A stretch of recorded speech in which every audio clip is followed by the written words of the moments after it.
All right, today we are diving into the power of persuasive writing. We're going to break down some simple but really powerful techniques for crafting words that actually get people to listen and to act. You know, it's a question we've probably all asked ourselves. And so often, the answer comes down to one simple thing: the words you choose. The right phrase can make an idea totally take off, while the wrong one, well, it just falls flat. So, how do you find the right words? That's what this is all about. So here's the roadmap. First, we're going to define what words that sell really means. Then, and this is key, we'll get inside your customer's head. After that, we'll talk about how to craft a message they just can't ignore. And finally, we'll cover how to inspire them to actually do something. Okay, let's jump right into section 1, words that sell. This is really the foundation for everything else, so it's important to get this core idea down first. So what are we even talking about when we say copywriting? Well, on the surface, sure, it's about persuasion, but here is the real secret, the big idea. Great copywriting doesn't create desire out of nothing. Nope. It finds a desire that's already there in your customer and just channels it, like a magnifying glass focusing sunlight right onto your product. Honestly, understanding that one idea changes everything. Okay, so if our job is to channel a desire that's already there, that leads to the most important question, right? How do we know what our customers actually desire? And that brings us to section 2, decoding your customer. Before you even think about writing a single word, you have to know who you're talking to. And to do that, you've got to understand that people make decisions in some pretty different ways. We can actually break this down into 4 key types of buyers. And nailing these, this is your secret weapon for writing copy that really truly connects. So here they are. First up, you've got the competitive buyer. This person wants to win. They want the absolute best deal, period. Then there's the spontaneous buyer. They act on impulse, on emotion. They value speed. Next is the humanistic buyer. They're looking for a story, a connection. They care about the people behind the thing. And finally, you have the methodical buyer. This is the researcher. They need all the facts, all the data before they even think about buying. And of course, these mindsets totally change how people spend money. The competitive type, they are hunting for a bargain. The spontaneous buyer, they might just splurge on a whim. The humanistic one, they'll happily spend more to support a business they believe in.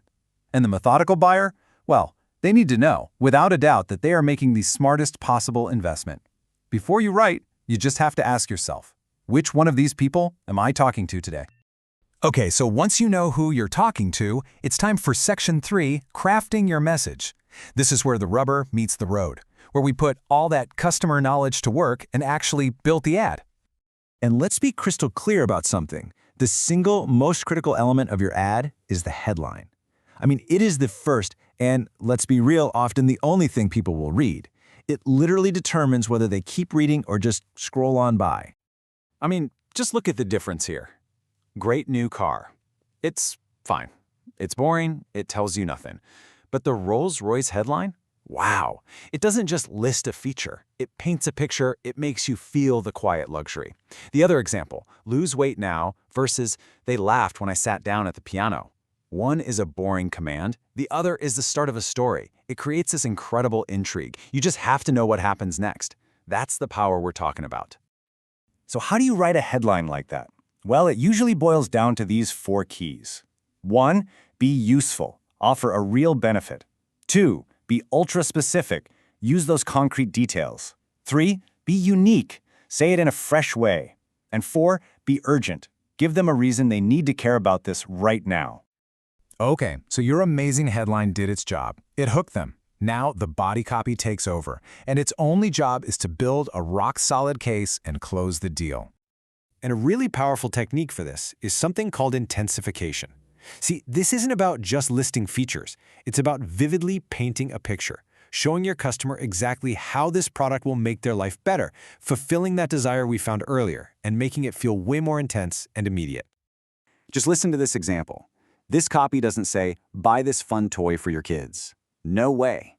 It puts you in the room. It makes you feel the joy. It makes you see the look on your child's face. You see, you're not buying a plastic airplane. You're buying a powerful emotional memory.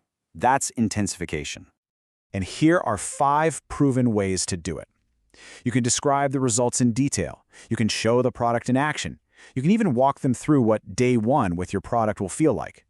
The goal is always the same: get them out of their head and help them actually visualize the awesome outcome.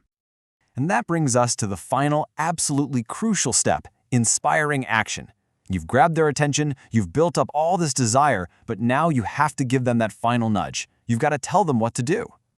This, of course, is your call to action, or CTA. You can never, ever assume your audience knows what to do next. It is your job to tell them clearly and directly. The best CTAs are super simple. Keep them short. Use strong, action-oriented verbs like discover or get. Be really specific about the benefit. And if you can, create a little sense of urgency, like limited time only. It works. So, there it is, the core framework for writing words that really sell. You know how to decode your audience, how to craft a message that resonates, and how to inspire action. The only question left is, what will you persuade someone to do?